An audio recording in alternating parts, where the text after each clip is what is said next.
If you're an avid Pokemon fan in the West, it's possible you heard in the news recently about how the Pokemon Company International is starting an archive and museum at their headquarters in Seattle. As an early career archivist and Pokemon fan, I sent in my application excitedly. Now, while I did get rejected from that position, admittedly I didn't really have enough years of experience going in and I knew it was a long shot, I still want to feel as though I'm in some way contributing to the development of this archive. Even though realistically, this video will have no impact on the direction of said archive, it's still worth having a conversation here on YouTube that's both fun and engaging about Pokemon history. What I want to talk about today is the concept of ephemera in the Pokemon fandom, and more specifically, which Pokemon in each generation of the games I feel best captured the moment and feelings of the community at the time. Now, for those who aren't sure what I mean when I say ephemera, it's a concept in archival science. While there are a few definitions, and they can vary from archivist to archivist, my definition tends to be something along the lines of a record or other artifact of some nature which at the time of its creation wouldn't have been considered to be important for the purpose of historical preservation. In spite of this, the record managed to survive and, by its nature, can actually inform us about some aspect of culture or history in the moment. Sort of like a surprise time capsule. My favorite example is a shopping receipt from a grocery store in the 1950s. No one would have thought it'd hold any enduring value back then, but here in the modern day, it tells us quite a lot. We can gain understanding of economics in the era, cultural norms as it relates to cooking and cuisine, and provides hints about the increasing industrialization and globalization of the world at that point. So, that's a rather long-winded way of saying which Pokemon from each generation made the biggest unintentional impact on the community. I think this topic is worth exploring because 1, it's fun, and 2, while corporate archives are usually closed to the public in most instances, keep in mind we don't know how the Pokemon Archive and Museum will adhere to this trend, it's undeniable that the community is part of what made the company what it is. Understanding the history and culture the community members make amongst themselves can provide insight into what the company could create for us in the future. With that all said, please remember that this is my subjective opinion, and let's get started with Generation 1. In what should perhaps be unsurprising to most, Generation 1 was dominated by the 4 starter Pokemon: Charmander, Bulbasaur, Squirtle, and of course Pikachu. While you could make the argument for any and all of them to be the most impactful Pokemon of the first generation of creatures, at the end of the day you really do need to give the nod to Pikachu. Pikachu started and continues to carry Pokemania on its back. While arguably this impact was not naturally developing among fans, but instead the intentional work of Game Freak, the result of that impact has been so monumental that Pikachu is recognizable the world over, even to many who aren't fans of the series. The enduring love and importance of Pikachu speaks to not only the quality of the design, but also the emotions and memories people have attached to the little electric mouse. Generation 1 was unique in that there was no ability for a community to intentionally generate hype for the game. For lack of a better term, it was unknown, and while the marketing campaigns and word of mouth put Generation 1 on the map, fans across the world were hungry for Gen 2, and loved any sort of rumors or development secrets they could get their hands on, true or otherwise. Pikachu having become the mascot of the first generation and the face of the franchise led people to wonder who would take this mantle in the second generation group of monsters. Enter Pikablu, or as they're now known, Marill. Marill bore a passing resemblance to Pikachu, or at least enough of one that fans latched onto it and heralded it as their new mascot.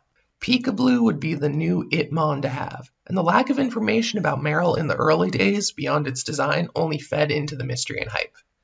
However, when the game is released, it would not be Pikablu on the box, or even the starter Pokemon, but instead the legendaries, a trend which has continued to the modern day.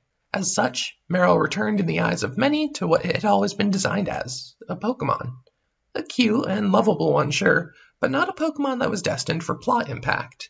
Worth noting, however, is that for the Generation 2 remakes and Generation 4, one of the 2 rivals will have a Marill as their starter Pokemon, not the leftover starter that a third rival would normally get in other generations. I like to think this was a nod to the developers to recognize Marill and its place in the community's collective consciousness as Pikablu in those early days. The third generation of games debuted in 2002 and in 2003 internationally, and were well received at the time, and still today considered to be many fans' favorite generation. When it comes to identifying the impactful Pokemon of the generation, it's important that we keep in mind the context in which these games released.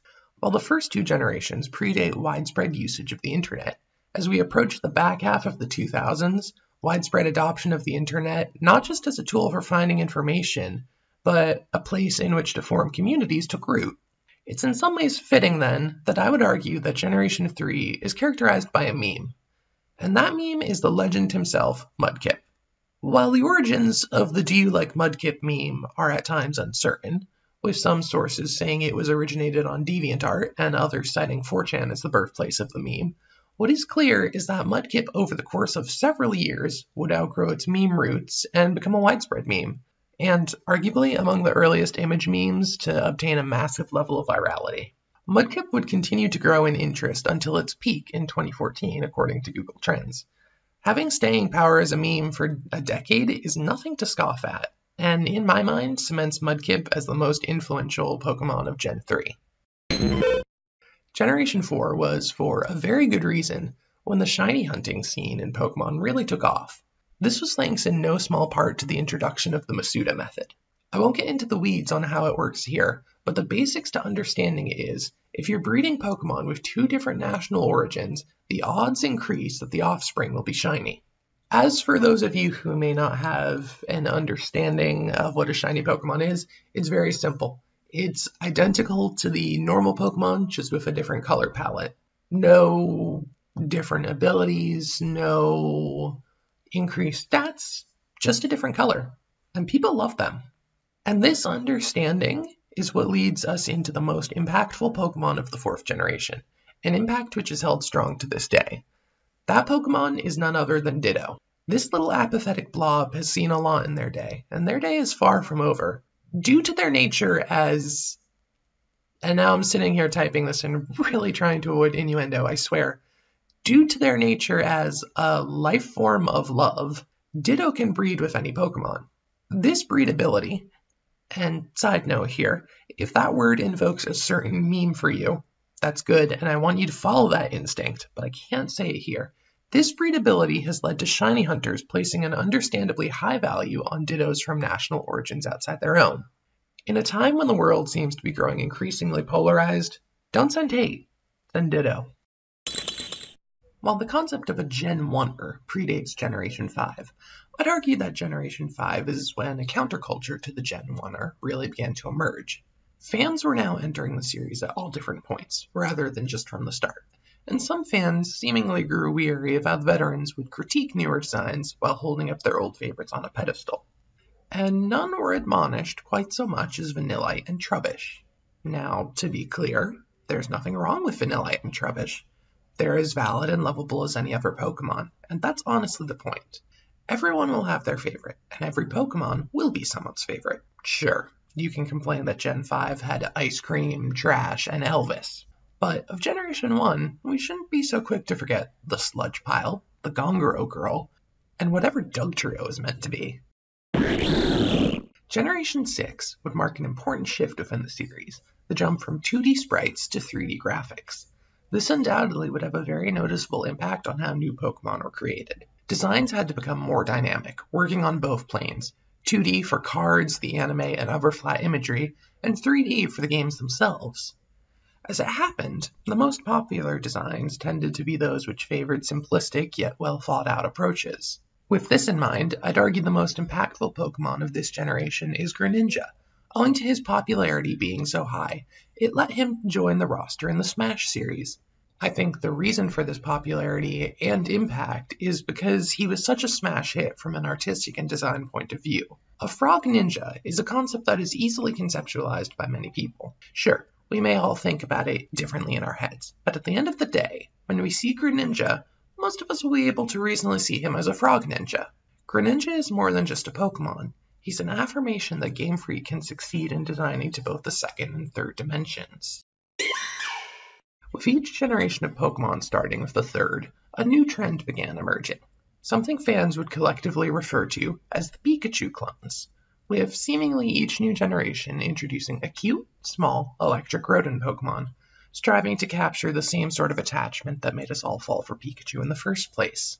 Generation 7 was no exception to this trend, having a small, cute electric rodent named Togedemaru. But Game Freak didn't stop there.